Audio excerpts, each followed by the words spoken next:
আগের দিন বেশ কিছু কিচেন অ্যাক্সেসরিজ কিনেছিলাম, আর তার মধ্যে এই গ্লাসগুলো কিনেছিলাম। কিন্তু কেনার পর থেকে এখনও গ্লাসগুলোর উদ্বোধন হয়নি।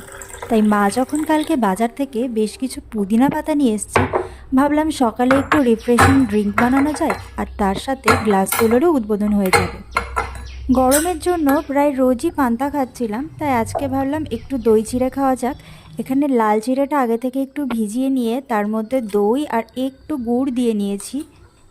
আমার বোনকেও দেখেছি দই চিড়ের মধ্যে কিন্তু সামান্য একটু মিষ্টি দিয়েই পছন্দ করে, কিন্তু আমার মিষ্টি একদম ভাল লাগে না। তাই আমি যখন দই চিড়ে খাই তখন সামান্য একটু নুন দিয়ে নিই ওর মধ্যে। তবে এই দই চিড়ে খাওয়াটা কিন্তু আমি রিসেন্ট শুরু করেছি। ছোটোবেলায় কিন্তু আমি অন্যভাবেই চিড়ে খেতাম। বাবা আমাকে চিড়েটাকে ধুয়ে চিড়েটার মধ্যে সামান্য একটু জল রেখে দিত, আর তার সাথে লেবু আর নুন দিয়ে ভালো করে চিড়েটাকে মাখিয়ে দিত। একদম সিম্পল থাক